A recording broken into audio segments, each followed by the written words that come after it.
好，来关注台海。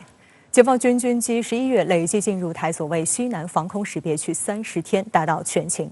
12月第一天，解放军再次成功打卡。而周日当天前往台西南空域的解放军军机中，运20首次参与巡航，几天来也持续引发岛内强烈关注。中共中央政治局委员、中央军委副主席张又侠周二在《人民日报》刊文，解放军一定要鼓足敢打必胜的精气神，同时要锻造硬核实力。舆论分析指，这显示解放军随时可以根据需要对台独分裂势力采取断然措施。张又侠在《人民日报》刊发的署名文章《坚持走中国特色强军之路》中表示，坚持走中国特色强军之路，深刻反映我们党建军治军的历史昭示，集中体现强国必须强军的时代要求，充分彰显党中央、习主席对全面建成世界一流军队的战略决心和深远考量。文章指出，面对敌对势力的围堵打压、阻我强大的遏制加压，解放军一定要鼓足敢打必胜的精气神，同时解放军要锻造硬核实力，要把军事这个保底手段搞过硬，必须在打造攻防利器上下功夫，加速发展设敌制敌的王牌底牌，全面锤炼顶用堪用的精锐力量，抓紧建强联合作战的体系支撑，大力创新高敌一筹的策略战法，不断积累胜战优势，掌握战略主动。外界注意到，近期岛内台独势力挑衅动作不断，而美国等外部势力干预台海，与台当局密集勾连，共同推高台海紧张局势。新加坡联合早报援引分析人士称，11月16号上午，中美元首举行视频会晤时，习近平强调指出，台海局势面临新一轮紧张，原因是台湾当局一再企图以美谋独，而美方一些人有意搞以台制华，这一趋势十分危险，是在玩火，而玩火者必自焚。习近平还强调，如果台独分裂势力挑衅逼迫，甚至突破红线，我们将不得不采取断然措施。分析指出，张又侠在文章中强调敢打必胜的精气神，显示解放军随时可以根据需要对台独分裂势力采取断然措施。断然的措施啊，这个也是发出了一个明确的信号。实际上，我个人认为，岛内的台独分子他们其实很明白，阻挡不了这个解放军的这个军事斗争的这种步伐的。我们夯实自己的能力，也是尽量的在这种一旦这个用了武力选项的话，那么尽可能在很短的时间之内然后这个解决台湾问题。中央军委副主席张又侠也是希望全军面对这种复杂的形势，然后要增强我们自己的能力，把军事保底这个手段搞过硬这个是非常非常重要的。值得注意的是，张又侠在文章中还专门谈到深入推进备战打仗。文章说，军队是要准备打仗的，抓备战打仗是全军的主责主业。习主席要求全军紧紧扭住能打仗、打胜仗这个强军之要，牢固树立战斗力这个唯一的根本的标准，把工作重心归正到备战打仗上来。我们要坚决贯彻习主席重要指示，坚持一切工作向能打仗、打胜仗聚焦，坚决做到招之即来，来之能战，战之必胜。实际上，台当局在勾连外部势力谋独挑衅的同时，对解放军的一举一动也是如坐针毡。按照台防务部门网站的记录，解放军军机11月累计进入台所谓西南防空识别区30天，达到全勤。进入12月，解放军军机周三再次进入。台防务部门还公布，截至目前，解放军军机2021年累计进入台所谓临近空域215天，875架次。解放军东部战区新闻发言人施毅陆军大校曾表示，中国人民解放军东部战区组织海空兵力持续在台海方向战备警巡，有关行动是应对当前台海局势的必要举措。深圳卫视注意到，东部战区官方微信公众号近期接连发布了一系列战区内各军兵种演练的文章，其中很多都和夜间作战有关。相关演练也是张又侠文章中所强调深入推进战备打仗的具体体现。思想上要有很强烈的备战意识，工作上一切围绕着实战去进行，武器装备的发展军事训练等等一切都是要围绕着实战去进行，要准备为着作战去进行。现代战争都是体系化的作战，所以要联合作战是越来越重要。在这方面肯定是要不断的去进行加强的。同时呢，像部队在后勤保障方面，那这些呢也是要围绕着实战的去进行。一句话就是所有的只要是实战需要的，那么就去做。值得一提的是，台湾当局在紧盯所谓西南防空识别区动向时记录到，在周日解放军出动的27架次军机中，运20首次参与巡航。消息一出，立即成为台湾媒体、军事专家、学者等各界的关注焦点。台防务部门认定，解放军此番出动了运20的空中加油型号。台媒继而报道称，运20疑似与歼16战机演练空中加油，并指这是运20加油型首次被公开确认投入军事行动。需要指出的是，目前尚未有大陆官方报道显示运20空中加油机已正式投入使用。不过，在今年举行的第13届珠海航展上，运20总设计师唐长红院士在回应相关问题时表示，运20不仅可以用作战略运输机，还可以作为一个重要平台，在其基础上改装多型特种飞机。实际上，作为一款大型远程运输机，运20具有相当大的改进潜力。在运输机的基础上发展空中加油机，也是航空工业强国的惯用做法。外交学院教授、国际问题专家苏浩周二就发文提及，一旦该机实现大批量生产，将有效解决人民空军空中加油能力的不足，成为力量倍增器，让解放军战机拥有更长的制空和战斗时间，乃至扩大打击与力量投射范围。而此番运20现身，在岛内军界引发的震动尤为明显。台防务部门负责人邱国正就声称，解放军此举就是要慢慢消耗台军能量。台空军前副司令、退役中将张延廷认为，解放军空军在补足了空中加油这一块后，已经可以掌握电子战制空权，并且对海对陆打击完毕后再进行空中加油。这样，解放军远征型战略空军已经组成，可以实现对台湾的战略包围。中国国民党智库政策基金会副研究员接仲则称，解放军过去的轰油6只能替歼10等少数战斗机进行空中加油，而运20加油型的空中有效输油量在60至65吨之间，能够为6架苏30 MKK、歼16的重型战斗机进行空中加油，加油效能是轰油6的3倍。以歼16战斗机为例，其作战半径在1500公里左右，若以运20进行空中加油，作战半径可扩大到3000公里，能够覆盖关岛。其中认为，运20空中加油机日后若大量服役，代表解放军空军战斗机将大幅提升在第一岛链外缘甚至西太平洋空域的制空时间与载弹量，替轰炸机、预警机、电子侦察机等护航，可有效执行对台湾所谓东部战力保存区的打击任务，也可执行针对美军的反介入或区域拒止任务，成为真正意义上的远征型空军。它可以配合我们的重型远程的战斗机啊，让他们的腿变得更长，让战斗机的这个航程、作战半径变得更长，那么就可以整个的绕岛飞行，包括长时间监控台湾岛的东部啊，都成为了可能。也就是说，原来这个台独分子他们认为可能台湾岛的东部相对来说是安全的，现在啊预示着我们特别是空军这一块，可以整个对台湾岛的各个角落、各个方向啊进行威慑，让台独分子无处可逃。尽管面对运20瑟瑟发抖，但台防务部门负责人邱国正依旧嘴很硬。他叫嚣称，台军将展现出所谓“你有力量，我们有应对”的原则，掌握沿袭解放军各种机型，作为今后行动方案的参考。环球时报发表社评指出，运20巡航台岛，证实了解放军已经在着手进行围绕台海的全方位立体军事斗争准备，那就是对抗实施武力统一时的外部干涉力量，将他们赶跑或者就地予以歼灭。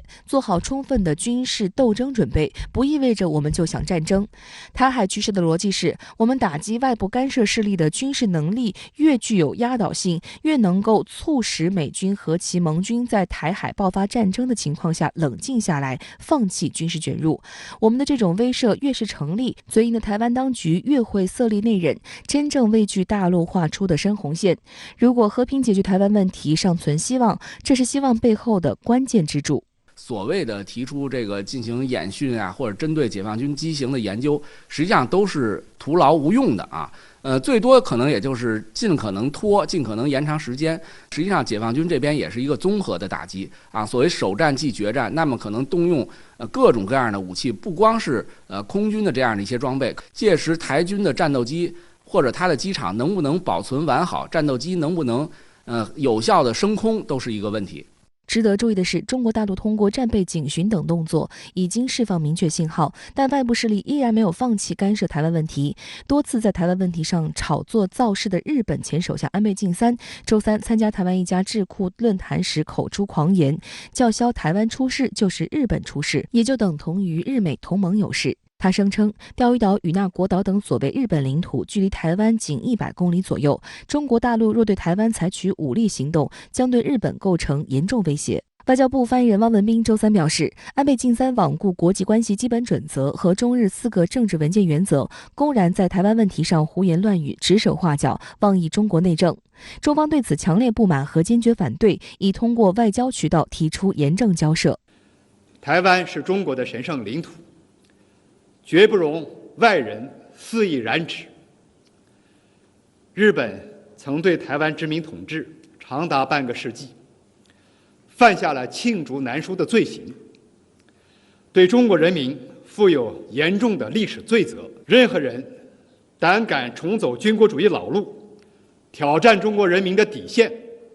必将碰得头破血流。值得注意的是，安倍的胞弟现任日本防卫大臣岸信夫今年9月也曾发表相似言论。他宣称，日本与台湾的物理距离十分接近，对日本来说，台湾发生的事情不是与自己无关的事。当时，外交部发言人赵立坚明确指出，日本军国主义分子发动对外侵略战争，就把地理邻近作为一个主要借口。在21世纪的今天，日本竟然还有一股势力鼓吹这一逻辑，这是十分危险的动向，值得高度警惕。尤其是在台湾问题上，日本对中国人民负有历史罪责，更应谨言慎行。日方应立即停止干涉中国内政，不得以任何形式损害中国主权，不得以任何形式向台独势力发出错误信号。近日，英国媒体对外披露，美英等7国正秘密协助台湾军方制造潜艇。不过，韩国方面立即做出澄清，表示并无此事。有分析指出，由于获得了个别国家的暗中帮助，让民进党当局产生了能打造一支有足够战力潜艇部队的幻觉。周一，英国路透社刊发独家报道称，至少有7个国家的防务公司和相关专家正在秘密协助台湾自制潜艇的计划。报道特别提到，这些公司是在征得各国政府批准后，向台湾提供相关关键技术和部件。被点名的国家包括美国、英国、澳大利亚、韩国、印度、西班牙和加拿大。外界注意到，就在这一消息报道后不久，韩国方面火速澄清并无此事。韩联社周二报道称，韩国总统府青瓦台核心人士回应称，有关报道并不属实，官方正在核查是否有人以个人身份向台湾非法提供情报的情况。在周三外交部例行记者会上，发言人汪文斌宣布，经中韩双方商定，中共中央政治局委员、中央外事工作委员会办公室主任杨洁篪将于周4在天津同韩国国家安保市长徐勋举行磋商。这将是杨洁篪去年8月访韩后，两人时隔1年3个多月再次会晤。除韩国外，美国依然沿用其一贯的维持台海稳定说辞进行狡辩，而其他多数国家目前并未做出回应。事实上，在过去20年来，台湾方面一直想通过各种途径试图获得潜艇技术，但基本没有哪个国家愿意批准卖潜艇给台湾。上世纪80年代，荷兰对台出售常规动力潜艇后，中国将与荷兰的外交关系降为代办级。为了恢复两国关系，荷兰于1984年与中国签署协议，声明不会批准任何新的对台军售许可。该协议至今仍然有效。外界注意到，与美国关系紧密的同盟日本就没有出现在此次暗中协助台军造潜艇的名单中，难怪有韩国网友提出质疑，连日本都不敢参与的台湾潜艇项目，韩国真要插一脚。它都是以台面下的交易为主，那大大方方摆明我可以出售。目前只有美国厂商，也就是美国洛马公司，过去几年，那特朗普政府其实当时用商售的方式，那这个让洛马公司能把前舰所需的战系，就是作战系统，供应给台湾，支援这个台湾这个前舰的这个整个研制。按照路透社的报道，台湾最大的武器供应国美国长期以来只生产核动力潜艇，其他具有生产先进柴电潜艇能力的国家又因为担心激怒中国大陆望而却步。但自去年台湾国际造船公司开始建造潜艇，已至少从7个国家秘密采购或征集到潜艇设计建造所需的关键技术、部件和专业人才。报道称，美国负责提供关键技术，包括作战系统和声纳装备。华盛顿方面对大多数细节都严加保密，包括哪些美国公司参与其中。但据2名台湾消息人士透露，洛克希德马丁公司正在提供潜艇的战斗系统，雷神技术公司则提供声纳技术。而英国方面，其防务公司提供了至关重要的支持。据悉，英国皇家海军潜艇部队退役指挥官麦吉是帮助台湾征召潜艇专业人才的关键人物，他在协助雇佣包括前英国海军官兵在内的工程师。此外，英国政府过去3年批准多项英国公司向台湾提供潜艇部件、技术或软件的出口许可证。英国国际贸易部的资料显示，英国政府批准向台湾输出的潜艇技术的价值近年来持续暴增。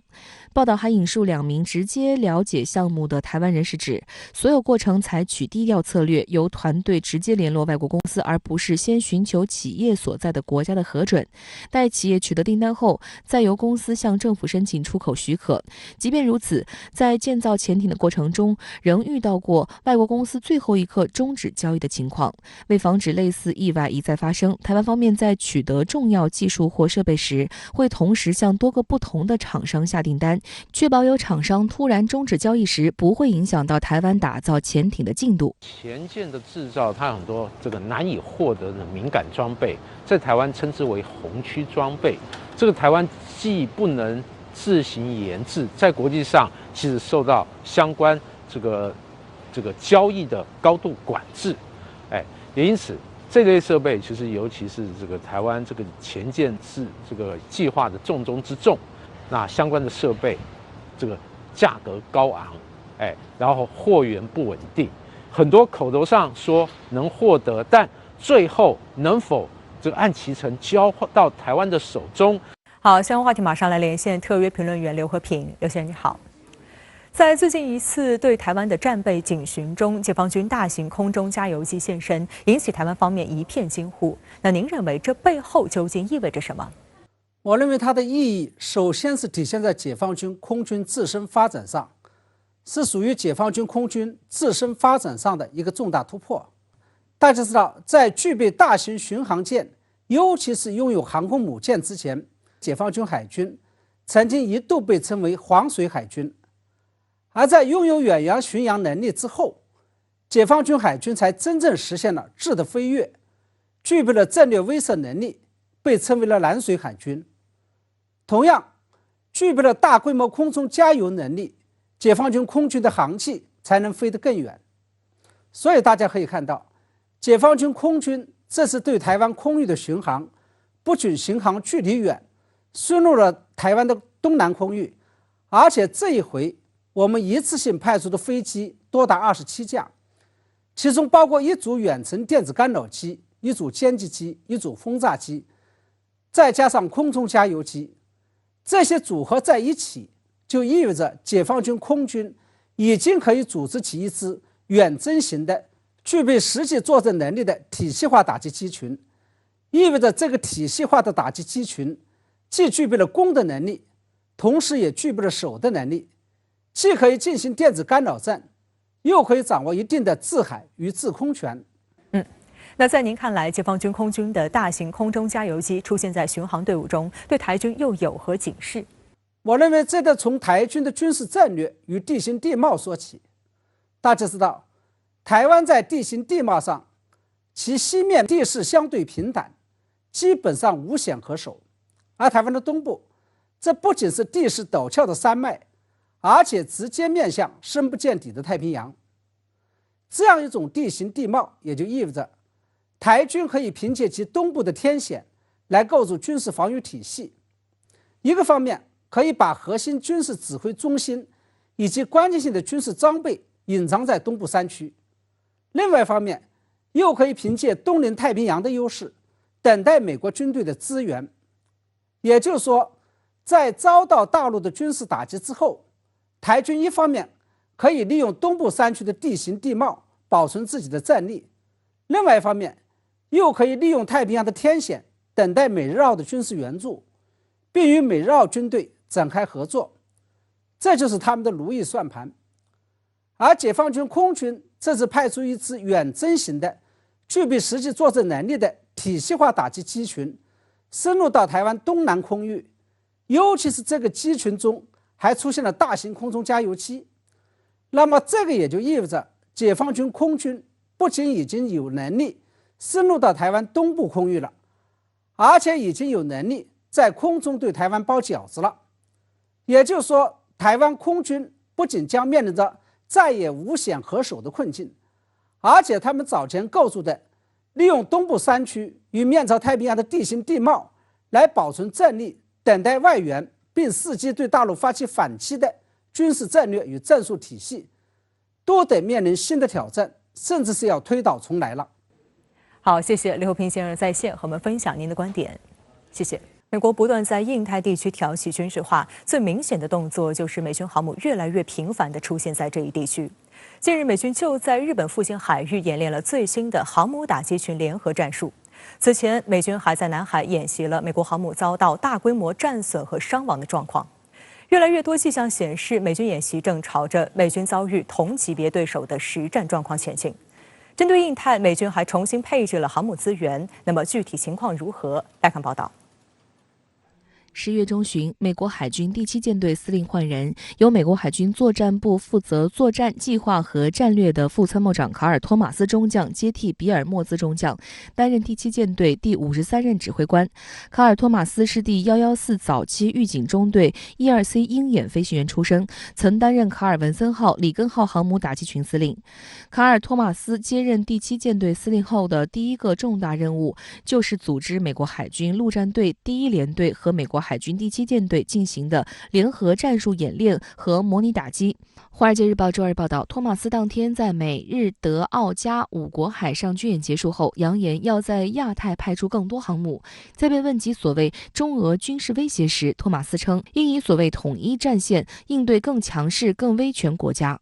美国军事网站任务与目的周一报道称，这次演习持续了6天。演习中，美国海军及海军陆战队完善了联合海上打击的战术、技术和程序，磨合了跨军种联合指挥。演习的首席规划师、美国海军陆战队航空兵空中战术支援飞机联队的杰米里·西格尔中校称，这次训练是一个对抗致命的同级别对手的机会。他没有点名这个同级别对手究竟是谁，但任务与目的网站直言，从演习地域和美军最近的动态来看，几乎可以肯定是中国。美国海军新闻稿提到了一个新的概念，叫对抗同级别对手。那么这个概念和以往美军作战的概念是不一样的。美国以往作战的对手，我们说呢，相对都是比较弱的，所以呢，它采用的这种作战方式是非对称作战。这一地区的话，有资格跟美国同级的对手，暗指中国和俄罗斯。之所以这样提，实际告诉我们，未来美军在这地区的演习，主要的来讲是要达到一种对称作战。那么对称作战就是美国和以往不同在哪里？就是它的优势呢相对被削弱，整个演习的针对性和演练的对手来讲，应该说呢，发生了很大的变化。演习出动了卡尔文森号航母打击群，涉及 FA-18 超级大黄蜂战斗机、E-2D 预警机和 KC-130J 加油机等装备。驻日本本土和冲绳基地的美军部队也参演。观察指出，这次演习的重点是航母系统作战，但出动的不是以日本横须贺港为母港的第7舰队里根号航母，而是以美国加利福尼亚州圣迭戈海军基地为母港的卡尔文森号。这显示美方有意加强后者在亚太区域的实战能力。有报道指出，卡尔文森号是目前美军唯一一艘处于完全执勤状态的航母。这个演习的关注点，一是强调了联合作战，二是强调模拟打击。那么特别突出了打击这样的科目，它是在检验未来美国海上作战的战术，以及的话呢联合作战的方式，以及对打击目标的这种定位。事实上，卡尔文森号隶属于美国海军实力最强的第3舰队，辖区为美国附近的太平洋东部和北部海域。但作为第3舰队战略前移部署的一部分，近10年来，卡尔文森号成为日本的常客。他曾在驻扎日本的华盛顿号和里根号维修期间进行替代执勤，但首次执行实质性的军事任务是在2017年，因此他与部署在西太的美军磨合期并不算长。美国海军官网通告显示，今年6月驻日本的里根号执行阿富汗撤军任务，由卡尔文森号填补美军在西太的战斗力空缺，带来了3个 FA-18EF 超级大黄蜂战斗机中队，一个 F-35C 隐形战斗机中队，一个 EA-18G 咆哮者电子战飞机中队，一个E-2D 鹰眼空中预警机中队以及多架直升机。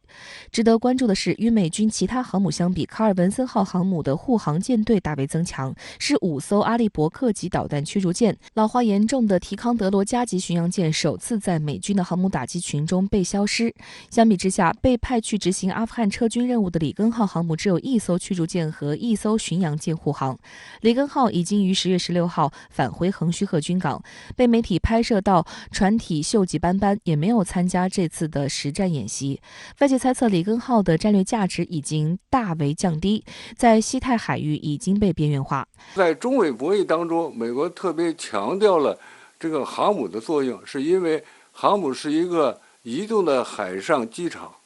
那么它可以的话呢，作为机动部署，随时的话呢，可以进入到美国所关注的或者是作战区域。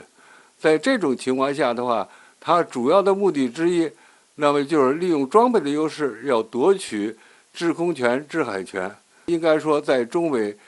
军事博弈当中，航母呢是有很大的这个使命的，所以我们应该重视美国航母在这一地区的活动和部署。卡尔文森号受到格外重视的另外一个原因是，该舰的本体刚刚完成了代表着未来10年美国海军主要作战模式的重大升级。软件方面进行了全面更新，装上号称美军航母的最强大脑的计算机系统；硬件方面则强化了侧流板的耐高温性能，以满足 F-35C 的尾焰，是首艘可以同时搭载 F-35C 隐形战斗机和鱼鹰倾斜旋转翼飞机的航母。深圳卫视注意到，卡尔文森号今年8月抵达横须贺基地后，在9月、10月和11月连续进入南海进行联合演习。日本海上自卫队周二发布了在卡尔文森号甲板上拍摄的照片，当时除了美日，还有澳大利亚、加拿大、德国一起观摩了 F-35C 的起降。这场5国军演是近期规模最大的一场，有30多艘军舰和40多架飞机参演，以日本的准航母出云号为指挥舰。共同社称，这显示美日有意展示以航母为威慑力核心的多边军事合作。不止如此，10月在冲绳附近海域还举行了里根号、卡尔文森号和英国皇家海军伊丽莎白女王号一起参加的演习，3艘航母合演的情形十分罕见。有美国媒体报道称，五角大楼专注于大国竞争，美军高层多次表示要确保为任何事态做好准备。美国印太司令部前任司令菲利普·戴维森此前向参议院军事委员会表示，到2025年，中国预计将在印太地区拥有54艘大型水面战舰，包括3艘航母和6艘大型2栖攻击舰。相比之下，美国在该地区只有6艘同级别的水面舰艇、1艘航母和2艘2栖攻击舰。他还强调说，中国持续增加海军舰艇数量，而美军则一直相对静止。美国前印太司令部司令菲利普在国会作证时特别渲染了近期中国军事力量的崛起以及对美国所带来的军事压力，通过作证渲染中国的这种军事力量的崛起，来为自己的海军的话拨更多的钱，造更多的装备。从目前美国海军的力量来看，在亚洲地区的部署应该是一支不小的力量。美国国防部周一公布的有关美军部署的全球态势评估报告非保密内容显示，印太地区是美军部署的优先地区，为的是应对所谓中国步步紧逼的挑战。但美国防务快报报道说，美军这份全球态势评估报告表明，美军没有在资源和计划上做出重大转变，原因是美国防部人员和政策专家全面审视美军在世界各地的部署地点和方式后，得出结论认为，目前还不需要做出重大改变。《华尔街日报》认为，美军没有按照拜登的预期做出调整，原因是资源平衡方面出现困难。面对美国联合盟友不断围堵中俄，还试图以所谓中国威胁来挑拨两国关系，俄罗斯总统普京周二表示，俄罗斯不会上当，不会减少与中方的合作。对于普京的表态，外交部发言人汪文斌周三回应称，任何挑拨离间中俄关系的图谋都是徒劳的，无论是中国威胁论还是俄罗斯威胁论，都只是美国为维护自身霸权地位、对抗世界多极化潮流制造出来的借口而已。针对西方国家疯狂炒作所谓中国威胁论，普京当天在以线上方式举办的俄罗斯再召唤年度国际投资论坛上表示，西方针对中国的行动有时让人难以理解，他完全不能认同。Знаете, меня пугают Китаем, начиная с 2000 года. С тех пор те, кто меня пугал, сами испугались. И начали менять свою политику в отношении Китая. Значит, она, на мой взгляд, уже поменялась. Отсюда и санкции, и ограничения различные, на мой взгляд, совершенно неоправданные и противоречащие в отношении Китая, я имею в виду в данном случае, противоречащие нормам международного права. 普京一针见血地指出，美国、英国和澳大利亚组成的三方安全联盟 AUKUS 就是西方对中国采取行动的一个例子，但此举并不会使地区局势得到改善，相反只会加剧局势紧张。对于普京的表态，中方表示高度赞赏。外交部发言人汪文斌在周三的例行记者会上指出，任何挑拨离间中俄关系的图谋都是徒劳的，无论是中国威胁论还是俄罗斯威胁论，都只是美国为维护自身霸权地位、对抗世界多极化潮流制造出来的借口而已。中俄高水平战略协作是维护世界和平稳定的强有力保障，不会因外部影响而改变。真正需要改变的是美国。美国如果不放弃冷战思维和霸权心态的话，看谁都会是威胁。值得注意的是，这已经不是普京首次在公开场合回击西方无端渲染中国军事威胁论调。上月3号，普京出席俄罗斯能源周全体会议时就表示，美国才是搅乱台海局势的罪魁祸首，却不断造谣中国大陆搞军事扩张，要对台湾使用武力统一。China is a huge, powerful economy, and in terms of purchasing parity, China is the economy #1 in the world, ahead of the United States now. And by increasing this economic potential, China is capable of implementing its national objectives. And here I do not see any threats. 事实上，普京2度抨击西方恶意炒作中国威胁论，并非没有原因。在他眼中，中国经济飞速发展的同时，发展国防是天经地义的。普京表示，俄罗斯并不担心中国军力的增长，中国有权利根据国情制定自己的国防政策，以保障人民和国家安全。此外，普京在此次论坛中再次高度评价俄中关系的发展水平。他表示，中国和俄罗斯是拥有大致相同的立场和原则的友好邻国，彼此一直怀着诚意，保持着善意，相互合作。俄方计划进一步推进发展两国关系。Будем развивать отношения с Китаем, так как считаем нужным. Мы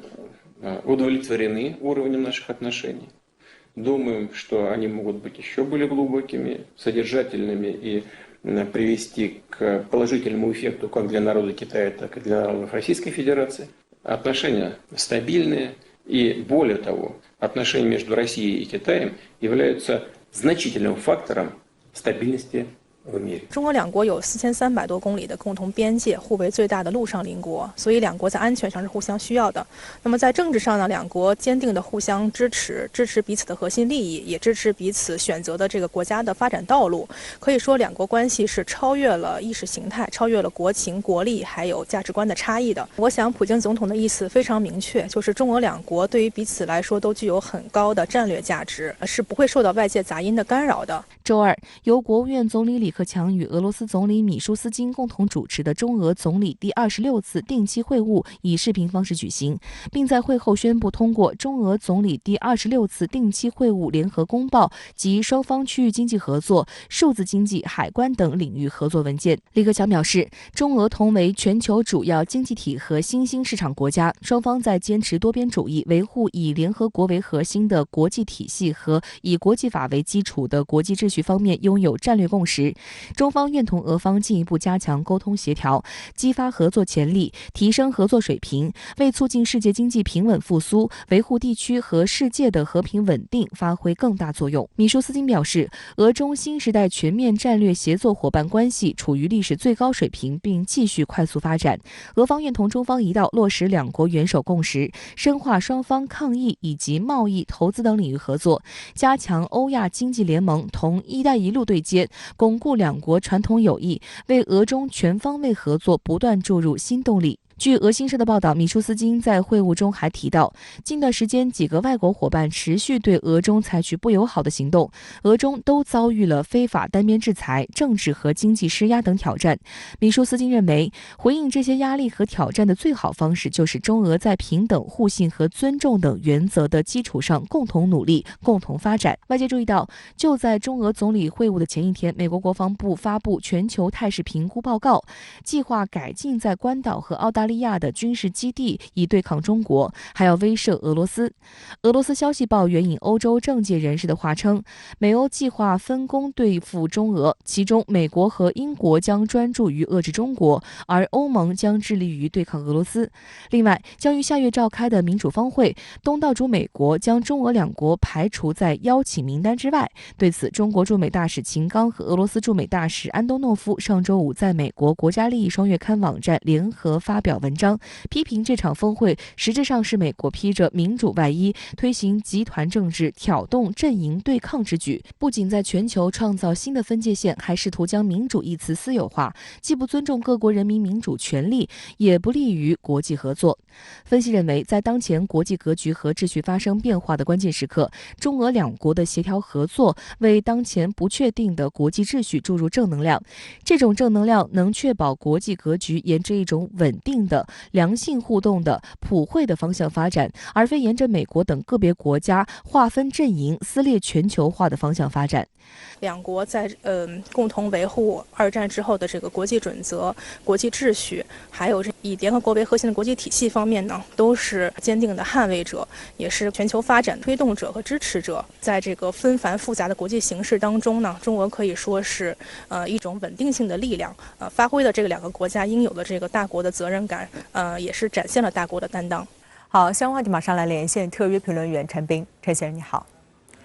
美国国防部发布了全球态势评估报告要点，把矛头指向中俄。也有人说，美国在欧亚准备2场战争，那对此您怎么看？主持人好。从上世纪60年代起呢，美国就提出了同时打赢2场战争的战略。到了冷战结束，美国呢成了超霸，老布什呢就提出同时应对2个半危机战略，主要呢是指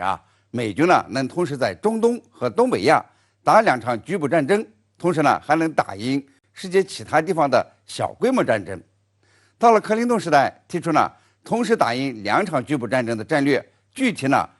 就是要应对中俄2国的战争。那么再到后来呢，美国真的是打了2场局部战争，就是呢在中东地区的阿富汗战争和伊拉克战争。打赢了吗？没有，阿富汗撤退呢几乎就是丢人现眼。奥巴马上台以后，放弃了同时打赢2场战争的战略，调整为打赢1场大规模常规战的即可。现在呢，这个拜登政府又是老调重弹，要同时打赢2场战争，而且呢矛头指向中俄。那么这呢，也就是德国媒体解读的美国呢在欧亚准备2场战争。美国呢连中东的2场战争都没打赢，现在居然挑战中俄2个大国，可以说呢是准备与世界第2、第3大这个军事强国开战，让人怀疑这美国是不是脑子进水了。但是呢，美国的确有这样的准备。现在呢，北约军队正在和俄罗斯军队在乌克兰对峙，双方呢都不退让。美日澳加德5国也在印太地区进行军演，34艘战舰包括航母、准航母参演，目的呢是所谓应对解放军在该区域的咄咄逼人。澳英美联手为澳大利亚呢建造核潜艇舰队也是在备战。但问题是，假如这个美俄美中同时开战，不要说谁赢谁输，这地球可能都没了，都毁灭了。那么反过来呢，再看美国国防部的这个安全战略，是不是就显得太荒唐了？真的是很荒唐。美国呢把中俄同时作为战争目标，结果呢使中俄走得更加靠近。因此呢，也有人说这西方呢是吓唬自己。我认为啊，美国呢是用军事战略来拉拢政治联盟，不敢和中俄同时开战，但是呢，可以借助这个亚欧2场战争来让西方伙伴呢向这个美国靠拢。这不是一个认真的军事战略，而是一个认真的宣传战略，目的呢就是把其他国家聚拢在华盛顿周围。好，谢谢陈斌先生在线和我们分享您的观点，谢谢。澳大利亚联邦议会外交、国防和贸易联委会周一发布最新报告中渲染澳国防军规模小到危险，呼吁紧急考虑大幅增加国防军规模的必要性。值得注意的是，在这份鼓吹扩张军力的报告中，中国被反复提及。不难发现，这份报告的基调与澳政府官员近期不断渲染中国威胁相呼应。那么，澳大利亚真的要一条路走到黑吗？背后是谁在撑腰？来看报道。